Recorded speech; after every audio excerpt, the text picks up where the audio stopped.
CBS 성경교실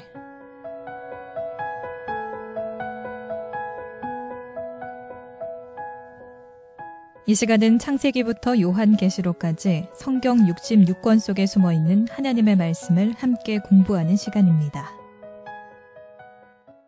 안녕하세요. 창세기를 여러분과 함께 공부할 새창교회 최영삼 목사입니다. 오늘도 저를 도와주실 세 분 나오셨습니다. 인사하시겠습니다. 안녕하세요. 새창원교회 정화진 집사입니다. 네, 안녕하세요. 새창원교회 구종희 집사입니다. 예, 반갑습니다. 새창원교회 임순섭 장로입니다.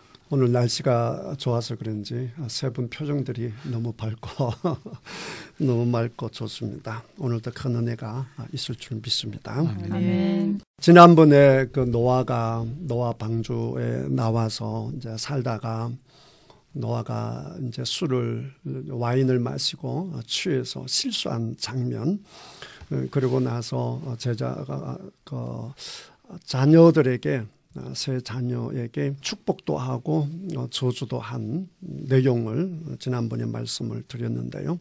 오늘은 셈, 함, 야벳의 그 족보가 어떻게 진행되는지, 그러니까 노아가 얘기한 것이 어떻게 성취되어 가는지 그것을 보도록 하겠습니다. 그것을 보기 전에 워밍업을 좀 하도록 하겠습니다. 우리 세 분 똑똑한 세 분이 계시니까 내가 질문을 한번 던져보도록 하겠습니다. 아담하고 노아하고 서로 닮은 점이 있죠. 예를 들면 한 가지만 제가 말하면 아담은 인류의 출발점, 시조가 됐죠.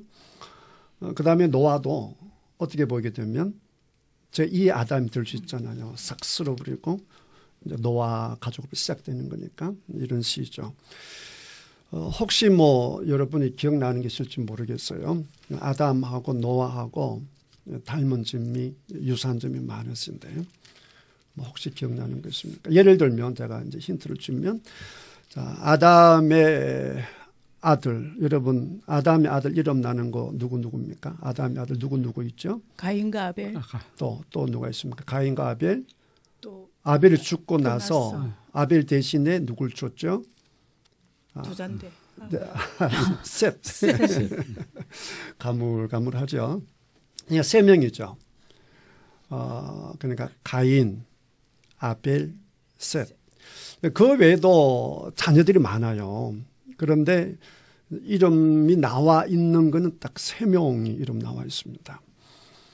노아 아들 이름 혹시 기억나시나요?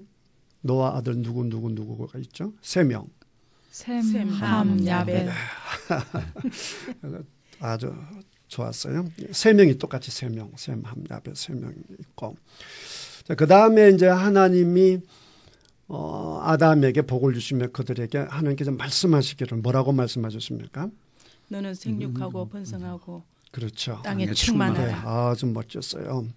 그 다음 노아도 방주에서 나왔을 때 하나님 뭐라고 말씀하셨죠? 똑같은 소리 말씀하셨습니다. 생육하고 번성하고 땅에 충만하라 얘기를 했습니다. 하나님이 노아에게 먹지 말라 한 게 있어요. 뭘 먹지 말라고 했죠?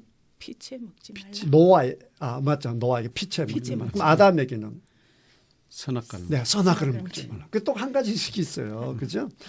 아담에게는 선악과를 먹지 말라. 노아에게는 피를 먹지 말라. 피채 먹지 말라. 그랬습니다. 그 다음에 아담에게는 모든 생물을 뭐 해라? 다스리라 그랬어요.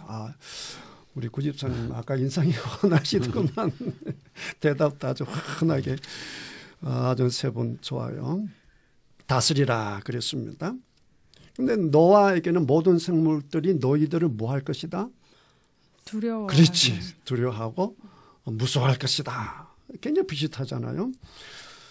그 다음에 이제 아담이 선악과를 따먹고 이랬을 때 하나님이 그들에게 저주를 하면서 그들에게 원시 복음을 줬어요.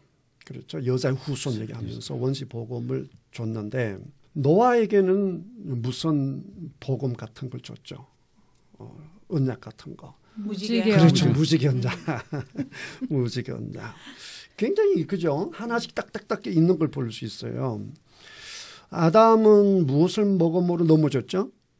선악과를 먹음으로 넘어졌죠. 그런데 노아는 무엇을 먹음으로? 포도주. 그렇죠. 포도주를 먹고 마심으로. 취함으로 넘어지고 재밌잖아요. 그 다음에 이제 아담에서 노아까지가 10대고요. 그 다음에 노아에서 아브라함까지가 10대입니다. 이게 탁탁이 이게 짝이 탁탁 맞게 돼 있는데 여러분 이거는 참고로 하시고요. 굉장히 재밌죠. 딱딱 매치가 되는 것을 이제 볼 수 있습니다.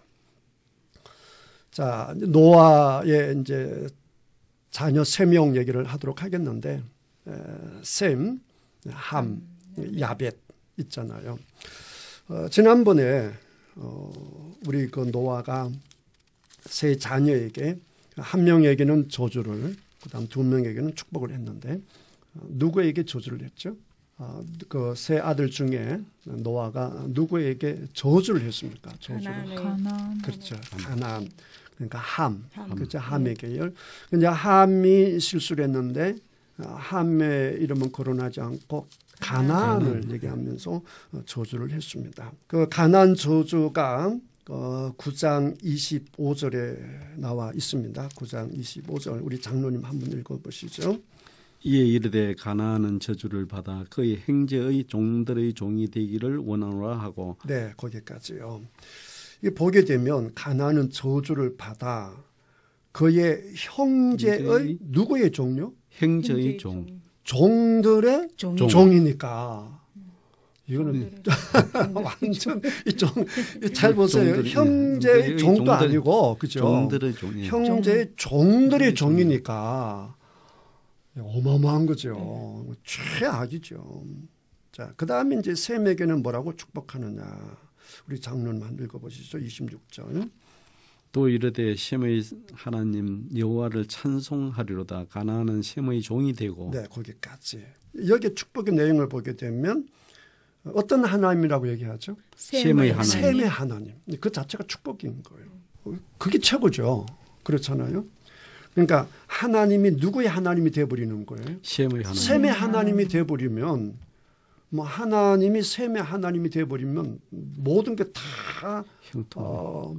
다 해결되는 거죠. 그게 최고죠. 좀 이따 보도록 하고요. 그 다음에 이제 야벳에게는 27절 우리 장로님 한번 읽어보시죠. 하나님이 야벳을 장대하게 하사 셈의 장막에 거하게 하시고 가나안은 그의 종들이 되게 하시기를 원하노라 하였더라. 네, 이게 먼저 야벳을 이제 축복하는데 야벳을 축복한 내용이 뭡니까? 장대하게 했다. 그 다음 두 번째는 누구의 장막이 거하게 하시고? 셈의 장막. 셈의 장막이 거하게 하시고. 왜 셈의 장막일까요? 아까 하나님은 누구의 하나님? 셈의 하나님. 셈의 하나님. 그러니까 셈의 장막에는 누가 거하게 거하시는? 하나님이 거하시는 거니까. 그러니까 하나님의 집에, 그렇죠? 하나님의 장막에, 하나님의 그 보호하심 속에, 하나님의 은혜 속에, 하나님의 구속사 속에 누가 들어온다고요? 야벳도 포함된다라고 하는 것을 이제 볼 수 있습니다. 이 내용을 가지고 그러니까 10장에서 어떻게 족보들 사이에 전개되는지를 한번 보도록 하겠습니다. 자, 10장에 보게 되면 이제 구체적으로 셈, 함, 야벳의 족보가 나와 있습니다. 먼저 이제 야벳의 이야기가 나와 있는데 10장 1절에서 5절까지 우리 정화진 집사님 한번 읽어보시죠. 노아의 아들 셈과 함과 야벳의 족보는 이러하니라. 홍수 후에 그들이 아들들을 낳았으니 야벳의 아들은 고멜과 마곡과 마대와 야완과 두발과 메섹과 디라스요. 고멜의 아들은 아스그나스와 리반과 도갈마요. 야완의 아들은 엘리사와 달시스와 기팀과 도다님이라. 이들로부터 여러 나라 백성으로 나뉘어 각기 언어와 종족과 나라대로 바닷가의 땅에 머물렀더라. 아멘. 아멘. 잘 읽었습니다. 노아의 아들 셈, 함, 야벳의 족보는 이러하니라. 그리고 홍수 후에 그들의 아들들을 낳았다라고 해서 이제 2절부터 누구의 족보가 시작됩니까? 야벳의 족보가 시작되죠.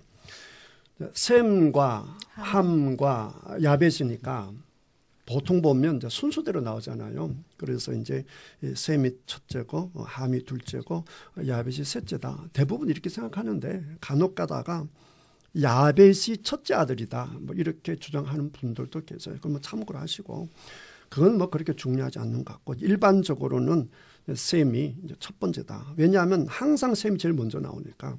그런데 이게 족보에서는 누구부터 나오죠? 야벳부터 나옵니다. 야벳 나오고 그 다음에 이제 야벳 다음에 6절에 보게 되면 이제 함의 족보가 나오고 21절에 보게 되면 이제 셈의 족보가 나와요. 그런데 이건 왜 그러냐라고 하게 되면 왜 셈을 제일 나중에 하느냐라고 하게 되면 이제 마지막에 이제 셈의 마지막이 누구로 연결되느냐라고 하게 되면 데라로 그 다음에 아브라함으로 바로 연결되거든요. 그래서 초점을 그렇게 맞췄다. 그 정도만 생각하면 될 것 같고요.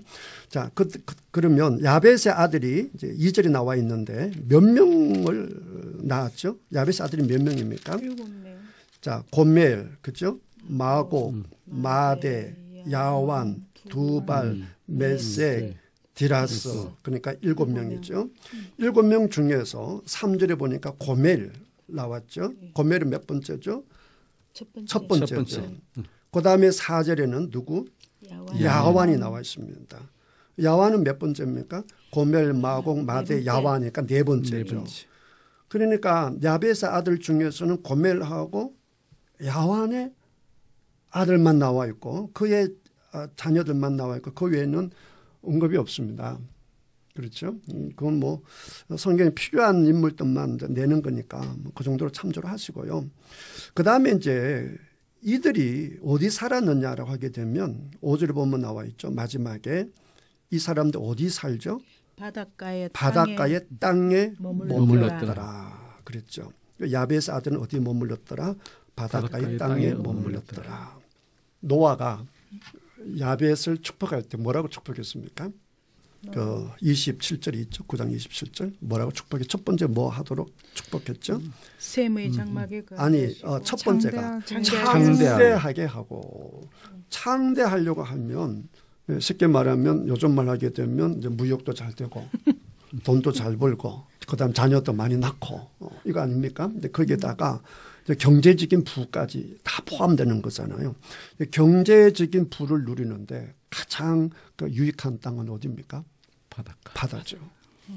가장 쉬운 걸 보십시오. 중국을 보시면 내륙 쪽은 대부분 좀 살기가 빠듯하고요. 그 바닷가에는 큰 도시는 다 바닷가에 되어 있습니다. 그럴 수밖에 없죠. 우리나라도 보게 되면 이제 그 해외 무역을 많이 하는 도시들 전부 다 어디냐 바닷가에 있죠. 우리 창원도 바닷가, 부산, 울산 뭐 다 바닷가지, 인천 다 바다를 끼고 있어요. 뭐 하기 쉬워요? 창대하기가 쉬운 거죠. 보면 그 딱 맞아 떨어지는 것을 볼 수 있습니다. 어쨌든 뭐 야벳의 그 후손에 대해서는 뭐 그렇게 많이 기록하고 있지 않습니다. 이제 그 다음에 이제 6절부터 누구의 아들이 나와 있습니까? 함의 아들이 나와 있습니다. 함의 자식들은 노아에게 뭘 받은 자녀들이죠? 저주받은 자녀들인데요.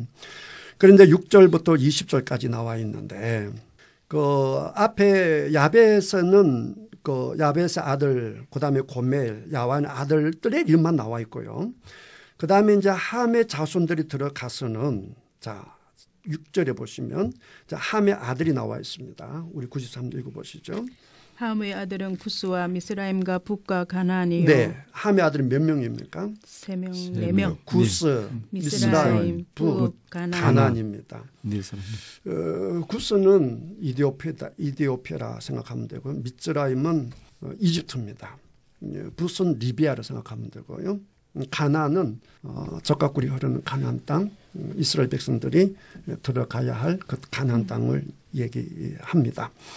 여기 보게 되면 여기에 이제 구스, 미스라임, 붓, 가나안이 있는데 7절에 보니까 누구의 아들 이름을 거론하고 있죠? 구스 아들 이름을 거론하고 있고 그 다음에 구스 아들 중에서 8절에 보니까 아주 독특한 사람이 나오고 있습니다. 그렇죠? 그 사람 이름이 뭡니까? 니무롯입니다. 이 니무롯에 대해서 좀 이게 기록이 돼 있는데 자 9절 우리 장로님 한번 읽어보시죠. 그가 여호와 앞에서 용감한 사냥꾼이 되었으므로 속담에 이르기를 아무는 여호와 앞에 니므로 같이 용감한 사냥꾼이로다 하였더라. 아멘.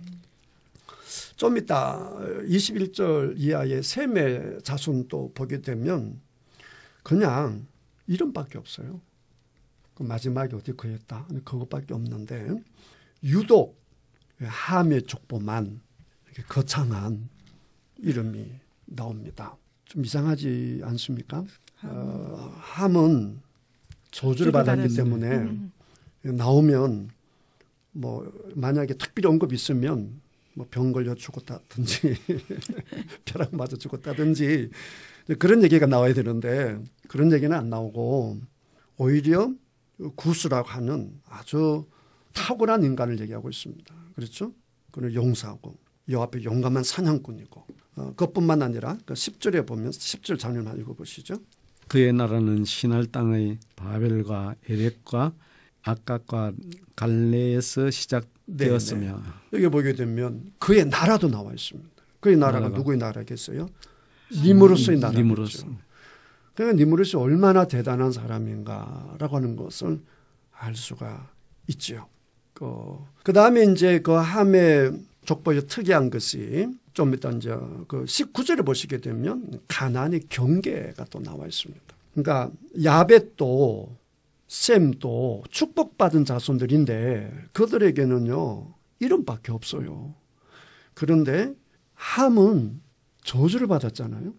저주를 받았는데도 불구하고 잘된 니므롯이라고 하는 사람이 등장을 하고 그 다음에 그의 땅이 어느 정도 되었는지 구체적인 경계라고 하는 뚜렷한 자기 땅을 가지고 있는 이걸 이제 언급하고 있습니다.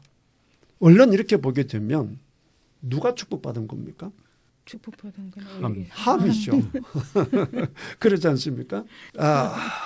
여러분 뭔가 특히 떠올려야 되는데 뭐가 떠올려야 되느냐라고 하게 되면 우리 앞에서 족보를 봤죠. 누구와 누구의 족보를 비교했습니까?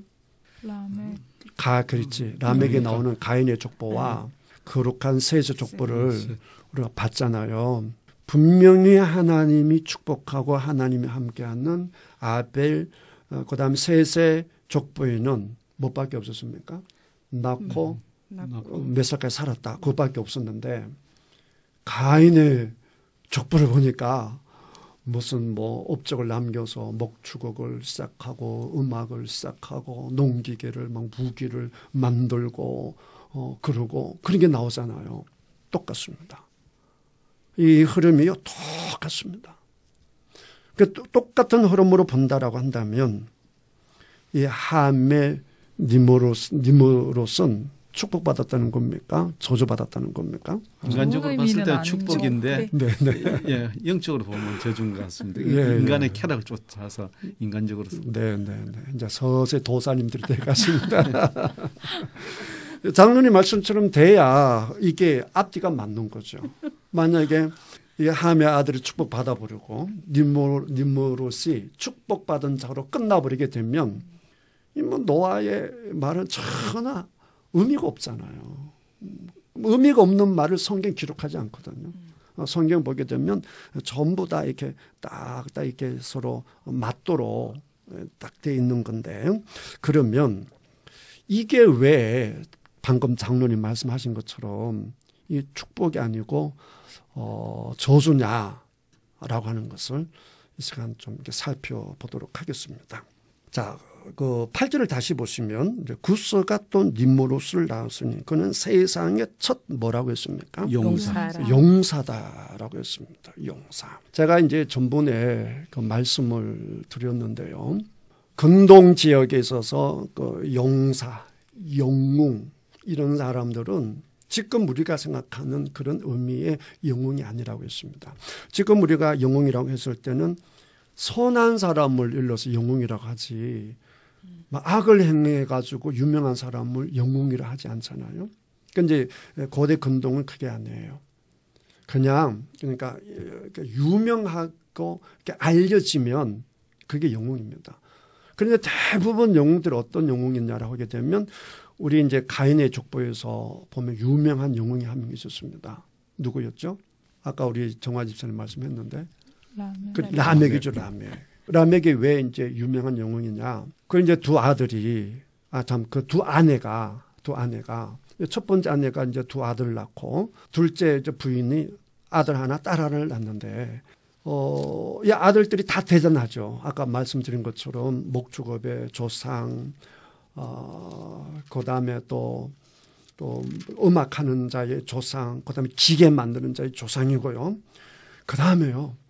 딸 이름이요. 성경 지금까지 읽은 이 많은 족보 중에 딸 이름이 나와 있는데 한 군데도 없습니다. 그런데 라멕의 딸 이름은 나와 있어요. 대단하죠. 다른 이름은 없는데요. 딸 이름 중에 딱 한 사람만 이름이 나와 있어요. 그게 어디 있느냐라고 하게 되면 우리 그리스도님이 막 그래 하고 막 신기해 하시는데 그 4장을 보세요. 4장을 보시면 이제 실라가 이제 두 번째 부인인데 라멕의 두 번째 부인인데 그러니까 이제 두발 가인을 아들 낳잖아요. 그다음에 두발 가인의 누이는 누구였더라? 나아마였더라. 나아마. 딸 이름이 나와 있어요. 여기요. 우리 이제 10장 이렇게 많은 이름이 나오고 노아 그렇게 훌륭한 사람인데 부인 이름도 안 나오고 며느리 이름도 안 나오고 아무도 안 나오는데요. 딸 이름 딱 하나 나오는데 그 누구의 딸이냐라고 하게 되면 라멕의 딸입니다. 신기하죠. 그러니까 라멕은 영웅이에요. 그러니까 그 집안 자체가 대단합니다. 대단하고 그다음에 이제 라멕이 영웅이다라고 하는 것을 우리가 이제 바로 볼 수 있는 게 뭐냐라고 하게 되면 지금의 개념을 생각하면 안 돼요. 지금의 개념 생각하면 안 되고요. 그 4장 우리가 그 나아마라고 하는 그 딸 이름을 봤잖아요. 그다음 23절, 24절 라멕이 그 아내들에게 자랑하는 것을 보게 되면 그 당대의 영웅이 어떤 사람이냐라고 하는 것을 알 수가 있는 거예요. 우리 정화진 집사님 23절, 24절 읽어보시죠.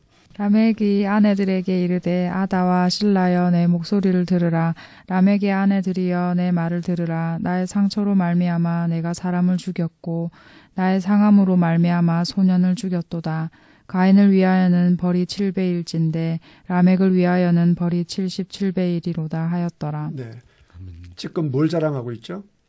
사람 죽인 걸 자랑하고 있는 거. 심지어 소년을 죽였는데 그렇죠. 소년 죽인 것도 지금 자랑하고 있습니다. 소년을 죽인 원인이 뭡니까? 이유가 뭐라고 했습니까? 나의 무엇으로? 상함으로. 얼마나 상했다고 그냥 소년을 죽여버렸습니다. 그리고 그것을 자랑하고 있습니다. 그 다음에 24절에 가서는 누구를 두려워하지 않느냐? 하나님을 두려워하지 않습니다. 그러니까 뭐 세상이 두려울 게 없는 거예요. 거칠 게 없는 거예요. 이런 사람을 영웅이라 하는 거죠. 다시 말하면 니모롯이 누구와 같다? 라멕과 같다. 이제 이렇게 보시면 되는 겁니다. 그러니까 세상적으로 봐서 그 사람이 뭐 이름이 알려지고 뭐 유명하고 잘 된다라고 해서 그게 전부 다 복이다 이렇게 생각하면 안 됩니다. 9절에 보시면 10장 9절에 왔어요. 니모롯. 그는 첫 번째 용사라고 했는데 용사 속에 이제 그런 좋지 않는 쉽게 말하면 깡패와 같은 폭력군과 같은 이제 그런 개념이 있다라고 제가 말씀을 이제 드렸습니다. 그리고 용사를 제가 이제 설명해 드렸는데 용사라고 하는 이 단어 자체가요. 원어로 보게 되면 기보로입니다. 기보로 한 뜻이 뭐냐? 포악한 자. 용사란 뜻 자체가 벌써 포악한 자는 뜻이 있습니다. 그래서 폭력으로 통치하는 자, 폭군 이런 거를 기보르라 그럽니다. 그러니까 우리가 생각하는 영웅하고는 사뭇 다르다라고 하는 것을 아시면 되겠습니다. 그 다음에 이제 9절을 보시게 되면 그는 니모롯이죠. 누구 앞에서 용감한 사냥꾼이라고 했습니까? 여호와 앞에서요. 그러니까 여호와 앞에서 이게 이제 코람데오 아닙니까? 코람데오 하나님 앞에서. 그러니까 우리가 지금 이제 많은 목사님들이 이제 성경에다가 그걸 써놨거든요. 코람데오 이런 거 써놓거든요. 그게 뭐냐라고 하게 되면 하나님 앞에서. 그러니까 하나님 앞에서 어떻게 살겠다는 거예요? 하나님 앞에서 말씀대로. 그렇죠. 말씀대로 하나님 기뻐하는 주의 종이 되겠다. 이런 이제 의미로 성경에도 써놓고 그다음에 뭐 책상 앞에다 붙여놓고 이런단 말이죠. 많은 목회자들이. 그런 의미에서 하나님 앞에서라고 하는 의미는 좋아요, 나빠요? 엄청 좋습니다. 엄청 좋죠. 진짜 엄청 좋아요. 그런데 여기서 말하는 코람데오의 의미는 그게 아닙니다. 쉽게 말하면 하나님 앞에서 뭐한다? 깡패짓 한다 이 뜻입니다. 누구 앞에서요? 하나님 앞에서요. 그러니까 그런 얘기도 하는 거예요. 가인을 위해서는 이따 이 말을 하는 거예요. 니므롯이 그런 사람입니다. 여호와 앞에서 용감한 사냥꾼이 되었다라고 하는 이야기는요. 그냥 여호와를 대항해가지고 하나님 앞에서 하나님의 두려움도 없이 그러니까 부정적인 의미다라고 하는 것을 아셔야 됩니다. 우리 기독교 장로교회에서 이제 할아버지를 모시는 이제 깔뱅, 이제 칼빈이 뭐라고 했느냐라고 하게 되면 그가 여호와랑 동등한 의미에서 그런 자세를 취했다. 극도로 뭐했다? 교만했다라고 하는 표현을 그렇게 하고 있다. 이렇게 보시면 되겠습니다. 그 다음에 니므롯이 무엇까지 가지느냐 하면 10절에 보니까 뭘까지 가져? 그의 나라라고 했습니다. 그러니까 나라라고 하는 단어가 처음으로 등장합니다. 그러니까 이 니므롯이 보통 사람이 아니죠. 대단한 사람이죠. 자기 나라를 세울 정도로 대단한 사람입니다. 그 다음에 10절에 보게 되면 굉장히 눈에 익은 지역이 있습니다. 시날 땅에 뭐죠? 바벨. 바벨탑을 어디다 씌우죠? 바벨탑을 시날 땅에 씌우죠. 보게 되면 여러분 11장 2절 보세요. 11장 2절 보시면 이에 그들이 동방으로 옮기다가 어느 평지를 만나? 시날 평지. 시날이죠. 그 시날입니다. 다시 왔어요. 10절 다시 보면 니므롯의 나라는 시날 땅이 어디요? 바벨. 그러니까 이게 11장에 나오는 그 바벨 아닙니까? 그래서 11장에 나오는 이 바벨탑의 사건이 니므롯 때 일어나지 않았을까? 이렇게 생각하는 사람이 굉장히 많습니다. 그걸 주도한 사람이 누구다? 니므롯이다. 그는 강력한 힘이 있고 그는 뭐 유명한 사람이잖아요. 예나 지금이나 어떤 사람에게 사람이 모이죠? 힘 있는 그렇죠. 힘 있는 사람이죠. 한마디로 힘 있는 사람이지. 힘이 있으면 돈도 가져오는 것이고 땅도 가져오는 것이고 다 가져오는 것이니까 힘 있는 사람 중심으로 사람이 모이는 거예요. 그러니까 니므롯이 얼마나 힘이 있었으면 무엇을 이룰 만큼 사람이 모여드는 거예요? 나라를 이룰 만큼. 그냥 사람을 뭐 죽여서 겁을 내서 데리고 오든지 아니면 뭘 있다 해서 오든지 간에 어쨌든 사람을 모으는 힘 그 자체 그게 대단한 거니까.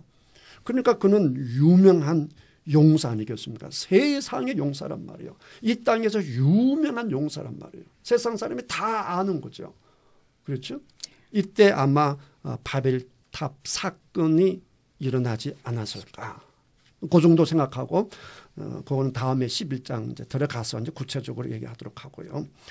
그래서 현대인의 성경에서는요, 이 니므롯에 관한 것을 이렇게 번역하고 있습니다. 제가 읽어드릴게요. 구스는 또 니므롯이라는 아들을 낳았는데 그는 세상에서 최초의 정복자였다. 그는 여호와를 무시하는 힘센 사냥꾼이었으므로 니므롯처럼 여호와를 무시하는 힘센 사냥꾼이라는 유행어까지 생기게 되었다. 현대인의 성경이 이렇게 번역하고 있습니다. 딱 이해가 되죠. 네. 현대인의 성경이 방금 제가 말씀드린 것을 딱 이제 요약해서 보여주는 것 같아서 제가 좀 인용을 해봤습니다. 그러면 여기서 우리가 니므롯의 얘기, 이제 함의 자손의 얘기를 통해서 우리가 얻을 수 있는 교훈은 뭐죠? 진정한 축복이라는 게 뭐예요? 진정한 축복.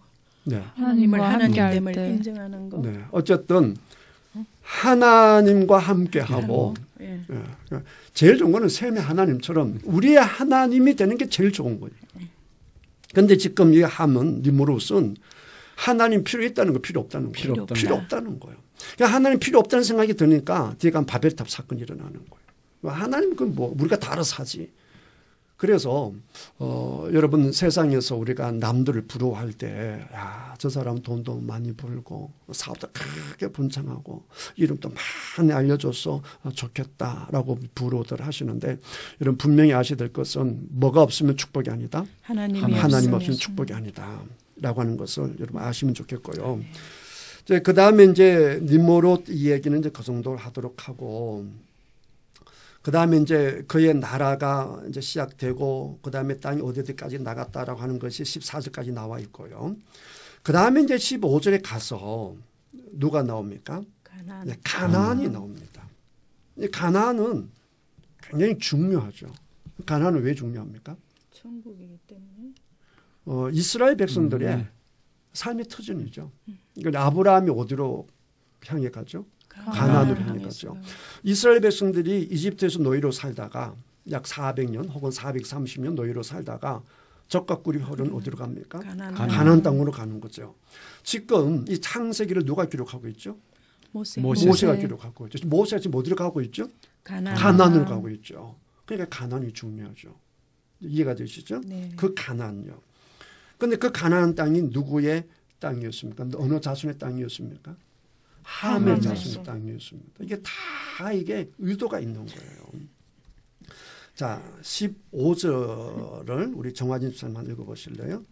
가나안은 장자 시돈과 헷을 낳고 18절까지 계속 읽죠. 또 여부스 족속과 아모리 족속과 기르가스 족속과 히위 족속과 알가 족속과 신 족속과 아르와 족속과 스말 족속과 하맛 족속을 낳았더니 이후로 가나안 족속이 흩어져 나아갔더라. 네.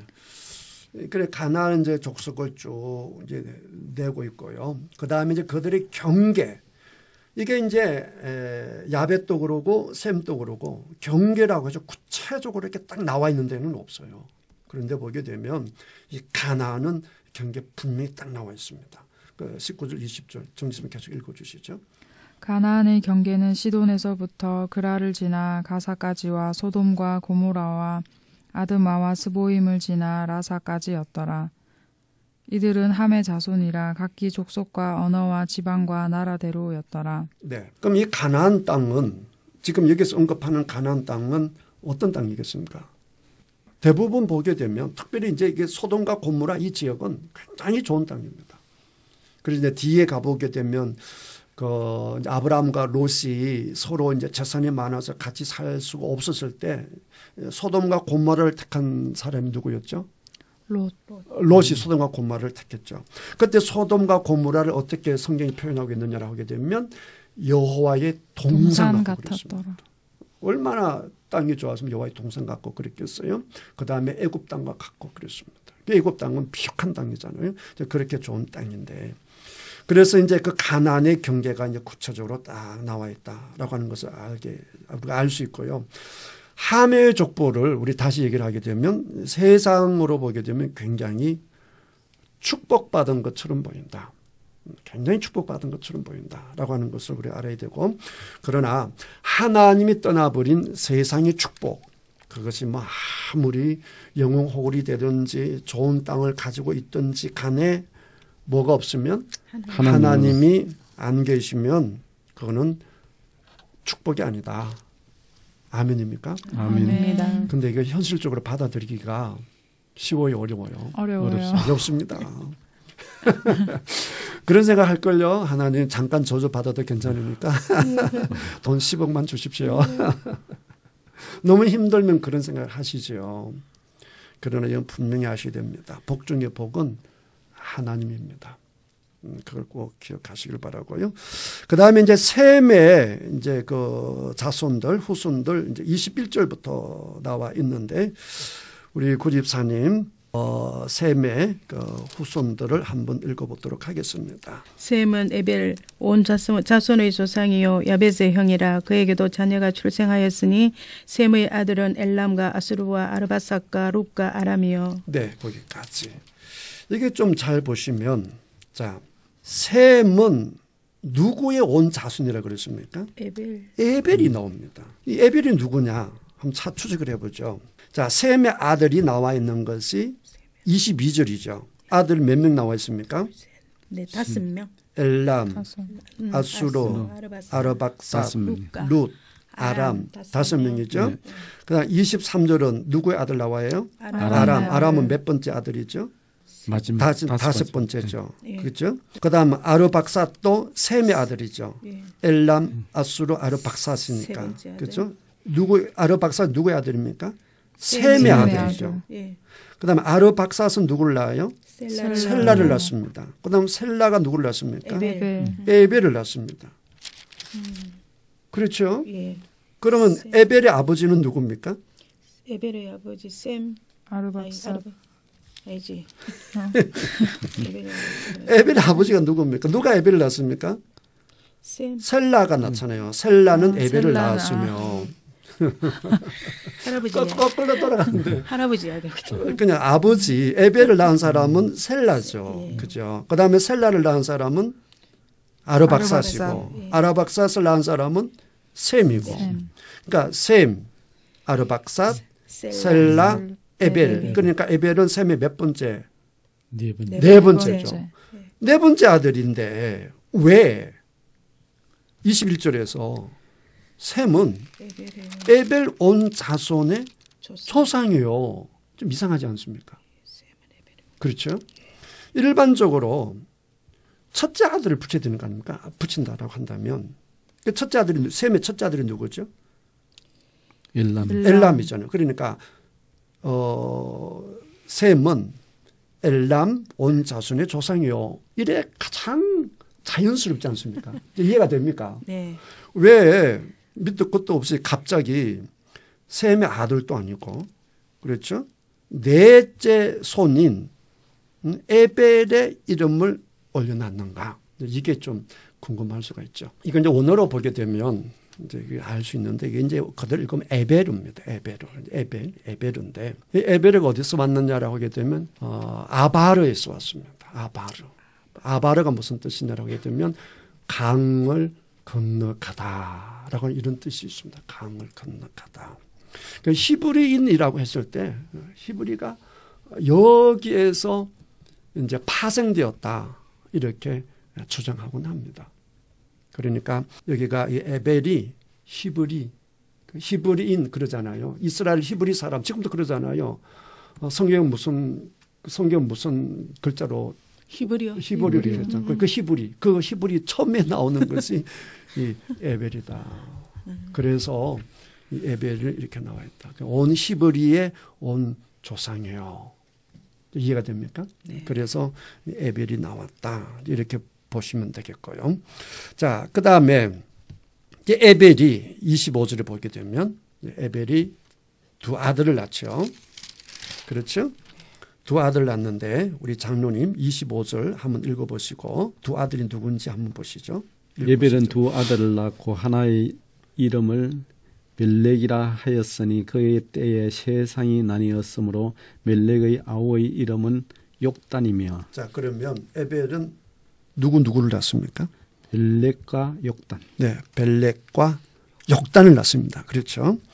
근데 재밌는 것은요. 26절 이하는 전부 다 누구의 아들입니까? 에벨 욕단의 아들입니다. 욕단의 아들. 그렇죠. 벨렉이 형이잖아요. 그렇죠. 예. 아우가 누굽니까? 욕단이죠. 그런데 26절 이하는 누구의 자녀만 나와 있어요? 욕단의 자녀만 나와 있습니다. 욕단의 아들이 29절까지 나와 있어요. 29절 마지막 보세요. 이들은 다 누구의 아들이며? 욕단의 아들이며. 이렇게 하고 난 다음에 30절 어디 살았다 이렇게 나옵니다. 그렇죠? 벨렉은 안 나옵니다. 벨렉은 바로 어디로 이어지느냐라고 하게 되면 셈의 족보 11장 10절 거기에 보게 되면 셈의 족보는 또 따로 나옵니다. 이 족보에서 누가 나오느냐라고 하게 되면 데라가 나오고 아브라함이 나오는데요. 자, 11장 17절을 보시면 그 16절에서는 에벨은 34세에 누구를 낳고? 벨렉을 벨렉을 낳고. 그 다음 17절에는 벨렉을 낳은 후 이렇게 나오죠. 욕단은 있어요, 없어요? 없습니다. 재지고 누가 나와요? 벨렉이 나옵니다. 이해되시죠? 자, 그러면 다시 앞으로 와서 여기에서 이제 그 셈의 자손 중에서 우리가 한 가지 언급해 볼 것은 아까 얘기한 그 에벨에 대한 이야기고, 이제 두 번째로 좀 생각해 봐야 할 것이 26절에 있는 이 벨렉이라고 하는 것입니다. 에벨은 두 아들을 낳고 하나 이름은 벨렉이라 하였으니, 벨렉이라고 이름 붙인 이유가 뭐 때문이라고 했습니까? 그때의 세상이 뭐였다? 나뉘었음이요. 그랬으니까 이 벨렉은 뭐와 관계가 있다? 나누어진과 관계가 있다. 이 벨렉도요, 이제 원어로 보게 되면 이제 펠렉인데, 펠렉의 뜻이 뭐냐라고 하게 되면 나님, 분리, 분열, 이런 의미로 되어 있습니다. 자, 그러면 여기 한번 생각해 봅시다. 벨렉이라고 이름을 지은 사람이 누굽니까? 에벨. 에벨이죠. 아버지니까 제가 어려운 건 안 묻습니다. 그러면 이제 에벨이 벨렉이라고 하는 이름을 지었을 터인데, 그 벨렉이라는 뜻이 나님, 분리, 분열, 이런 뜻이 있다라고 했습니다. 여러분, 분리되다, 구분되다라고 하면 생각나는 게 뭐죠? 우리 기독교에서 단어, 자주 쓰는 단어. 거룩이죠, 거룩. 거룩이죠. 거룩의 개념이 뭐예요? 분리하다, 구분하다, 그런 뜻 아니겠습니까? 그러니까 에벨이 아까 히브리의 그 파생의 그 원인이 된다고 했잖아요. 그러면 이 에벨이라고 하는 사람의 믿음이 아마 좋지 않았을까? 그렇게 생각하는 거죠. 그래서 이제 믿음이 있으니까 이 아들이 이름을 뭐라고 짓느냐? 이게 벨렉이라고 지었단 말이죠. 그 의미는 무엇이겠어요? 거룩해라. 거룩해라. 세상과 구분되는 그런 인생이 되어라. 라고 해서 그런 이름을 짓지 않았을까. 그래야 21절이 이게 맞아떨어지는 거예요. 21절이. 셈은 특별히 하나님께 노아를 통해서 뭘 받았죠? 축복을 받았잖아요. 최고의 축복을 받았잖아요. 최고의 축복을 받았는데 21절에 셈은 에벨 온 자손의 조상이라고 했는데, 여기서 만약에 에벨이 믿음이 라멕과 같이 그런 하나님 앞에 교만하고 오만한 자가 된다고 한다면 이 셈의 거룩한 족보에 어울립니까? 어울리지 않습니까? 어울리지가 않죠. 그런 의미에서 보게 되면 에벨은 믿음이 뭐 했을 것이다? 좋았을 것이다. 거룩했을 것이다. 그러니까 그 아들 이름을 뭐라고 지었다? 거룩이라고 지은 거죠. 나님, 분열, 이런 것들은 그런 개념이 있으니까. 그런데 그때 실질적으로 발생한 일이 있어요. 실제로 발생해 버린 일이 있습니다. 그게 뭐냐? 뭐가 나뉘었다고 그랬습니까? 세상이 나뉘었다. 이렇게 되어 있습니다. 뭐 그 이름 때문에 그런지는 몰라도 그때 세상이 나뉘어졌다. 그럼 이 세상이 나뉘어진 게 뭐냐? 이제 해석이 많죠. 세상이 나뉘었다는 게 말이 뭘까? 여러분 뭐 같아요? 너무 어려운 걸 물었나요? 뭘 두고 세상이 나뉘었으면 이렇게 했을까요? 어차피 뭐 다 모르는 상황에서 지금 막 얘기하는 거니까 상관없습니다. 바벨이랑 상관없나요? 바벨이랑, 네, 역시 예리하시네. 아마 이때 그 바벨탑의 사건이 있지 않았을까 이렇게 생각하신 분도 계세요. 이제 바벨탑 얘기하면 이 말 때문에 다 나누어지지 아마 그때 이 일이 발생하지 않았을까라고 생각하는 것이 가장 많고요. 뭐 별 얘기 다 있습니다. 어떤 사람들은 이제 이 지구가 지금 5대양 6대주잖아요. 그러니까 이게 그때 이렇게 막 나뉘어지지 않았을까 이렇게 생각하는, 그거는 맞지 않는 것 같아요. 왜냐하면 노아 홍수 때 나눠졌으면 나눠졌지 이때는 아닌 것 같다. 그러니까 제일 많이 이제 생각하는 것이 우리 정화진 집사님의 생각하고 동일합니다. 그냥 정화진 집사님은 세계적인 석학자예요. 세계적 석학자랑 같이 어울리는 거니까. 그러니까 신학이라고 해서 너무 어렵게 생각할 필요는 없습니다. 모든 그리스도인들은 다 신학자입니다. 왜냐하면 아무리 내가 교회 처음 나가도 자기 생각이 있는 거거든. 교회는 이래야 된다. 말씀은 저래야 된다. 그게 신학이거든요. 그러니까 신학이라고 해서 너무 멀리 있다라고 생각하지 마시고요. 아마 그때 그런 일이 있지 않았을까. 뭐 그 정도만 생각하면 될 것 같습니다. 그 다음에 셈의 자손들이 어디다 살았는지 30절에 나와 있습니다. 우리 93만 한번 읽어보시죠. 그들이 거주하는 곳은 메시아에서부터 스발로 가는 길의 동쪽 산이었더라. 네, 어디 거했다라고 했습니까? 동쪽 산이죠. 그렇죠. 물론 이제 욕단의 아들들이 대부분 이제 동쪽 산에 거했다라고 했는데, 여러분 혹시 그걸 기억하십니까? 에덴 동산에서 그들이 쫓겨나가서 그들이 에덴 어느 쪽에? 동쪽. 에덴 동쪽. 이상하게 동쪽에 동쪽. 여기도 보게 되면 스발라 가는 길에 어느 쪽? 동쪽. 그다음에 바벨탑 사건도 11장 2절에 보면 이에 그들이 어디로 가다가 동방으로 가다가 전부 다 동쪽으로 갑니다. 욕단의 그죠? 벨렉의 자녀들이 아니고 욕단의 자녀들입니다. 동쪽으로 갑니다. 그래서 이 동쪽이라고 하는 개념을 가지고 뭐 책을 쓰기도 합니다. 그 뭐 여러분 대충 이제 개념 이상하네 그런 게 있네 그 정도만 기억하시면 될 것 같고 자 30절 다시 보게 되면 뭐 동쪽인데 좋은데 결론적으로 그들은 어디 삽니까? 동쪽 산. 네, 동쪽 산이었더라 했으니까 그죠 동쪽 산. 자 정리해 봅니다. 야벨은 어디 살았습니까? 아까 보면 바닷가라 그랬죠. 바닷가. 그렇죠. 바닷가. 그다음에 이제 셈은 이제 가나안의 그 지경을 딱 밝혀줘 가나안 지경을 밝혀놓고 있고 물론 이제 가나안 말고도 많이 나와 있는데 특별히 땅은 이제 가나안에 대해서 아주 구체적으로 밝혀놓고요. 그다음에 셈은 어디 살았다고요? 산에 살았다 이렇게 되어 있습니다. 이런 뭐 떠오르는 게 있어야 되는데 자 하나님이 모세를 만난 것도 신의 산. 그다음에 하나님의 말씀을 받는 것도 산. 예수님이 변화된 것도 산. 그런 개념이 있어요. 그러니까 셈은 산에 거했다. 산은 늘 누구와 교통하는 곳? 하나님과 동행하고 교통하고 하나님의 임재가 있는 곳이다. 그러니까 딱 결론이 나오죠. 정말 복된 후손은 누구냐? 하나님의 임재가 있는 곳. 하나님이 함께하는 곳. 그런 가정, 그런 자손이 가장 복된 자손이다라고 하는 것을 우리가 이제 알 수가 있습니다. 그런 이제 개념을 가지고 이제 바벨탑을 보시면 이제 아주 이제 이해가 쉽게 되는데요. 시간이 만만치 않아서 대략만 딱 보도록 하겠습니다. 이제 바벨탑 사건은 이 성경이 계속 반복되는데요. 바벨탑 사건과 그 앞에 가인이 무슨 성을 샀죠? 가인이 무슨 성을 샀습니까? 에녹성을 샀는 것과 굉장히 유사합니다. 어떻게 유사하냐? 여러분 기억나실지 모르겠는데 자 보세요. 가인이 누굴 죽이죠? 지형 아벨을 아벨을 죽이죠.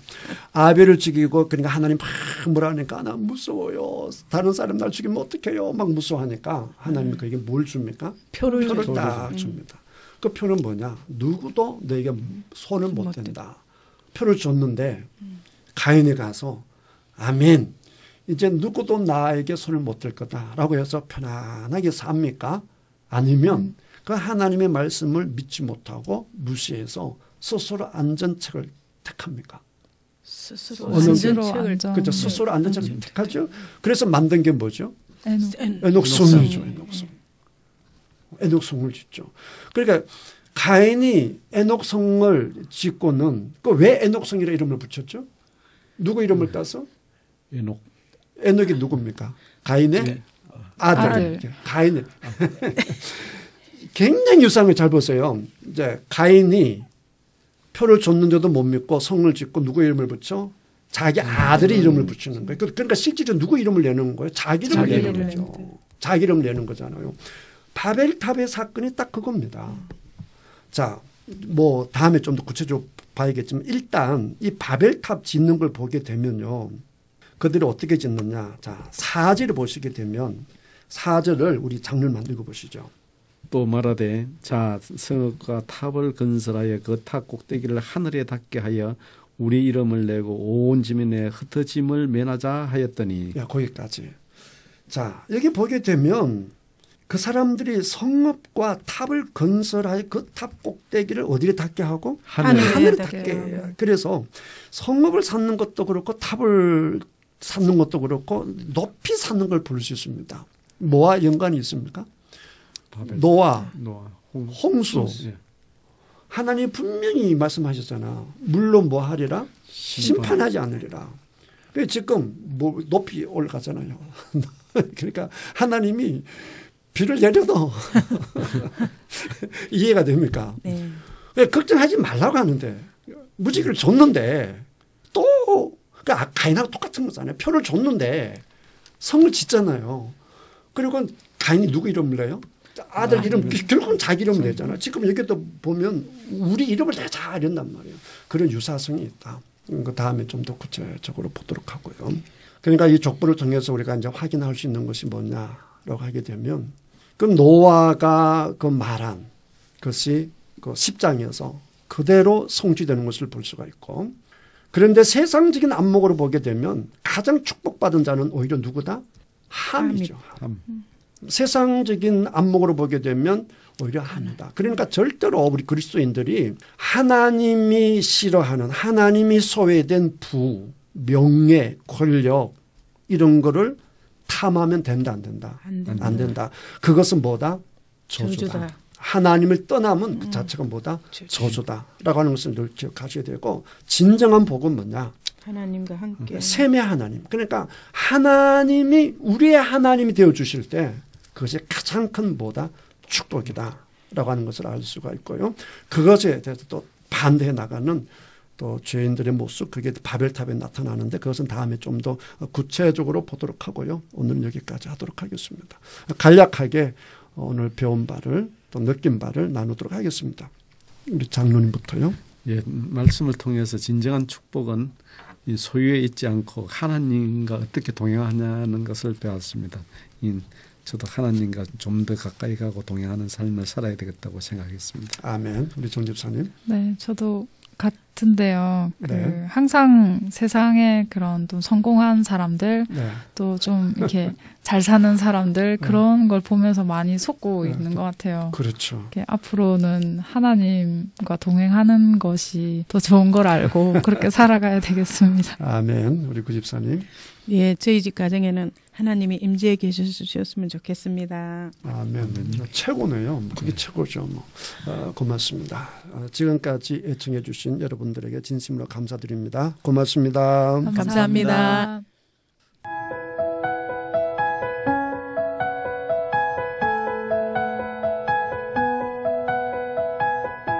CBS 성경교실 지금까지 새창원교회 최영삼 목사였습니다. 창세기부터 요한계시록까지 성경 66권 속에 숨어있는 하나님의 말씀을 함께 공부하는 CBS 성경교실은 유튜브를 통해 다시 들으실 수 있습니다.